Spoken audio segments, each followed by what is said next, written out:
In 1983, I did radio tomography with 30 watts, looking for oil in the ground. I found 26 oil wells over a 9-state area, and 100% of the time was accurate, with just 30 watts of power beaming straight into solid rock. HAARP uses 1 billion watts, beamed straight into the ionosphere for experiments. Picture these strings on the piano as layers of the earth. Each one has its own frequency. What we used to do is beam radio waves into the ground, and it would vibrate any strings that were present in the ground. We might get a sound back like, and we'd say, that's natural gas. We might get a sound back like, and we'd say, that's crude oil. We were able to identify each frequency. We accomplished this with just 30 watts of radio power. If you do this with 2 billion watts, the vibrations are so violent that the entire piano would shake. In fact, the whole house would shake. In fact, the vibrations could be so severe underground that could even cause an earthquake.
The U.S. Patent Office granted a patent to a Houston-based scientist, Dr. Bernard Eastland, for an invention which Dr. Eastland says could be used to change the weather. Dr. Eastland says the invention could also be used to disrupt communications all over the world and might be used to destroy or deflect a missile attack. The Eastland patents had the ring of the mad scientist aspect of Tesla. Tesla talked about this Tesla shield around the planet and talked about particle beam weaponry, something called a death ray. Death ray? Gene wasn't sure where all this was leading until Mr. X called again. And he said, the maniacs are actually going to do it up in Alaska. Under the guise of a nice little research project deep in the Alaskan bush called HAARP.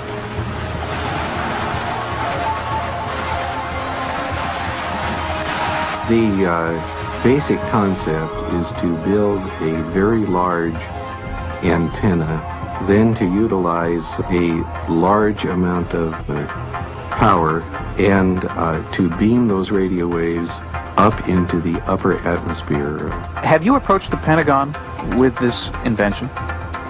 Yes, and what I'm not at liberty to tell you is the details of what that interaction has been. The word spread through the Alaskan bush, and soon a band of suspicious Alaskans set out to warn people about what they saw as the U.S. military's secret agenda. HAARP is a non-classified project run not by Bernard Eastland, but by the U.S. Army and Navy.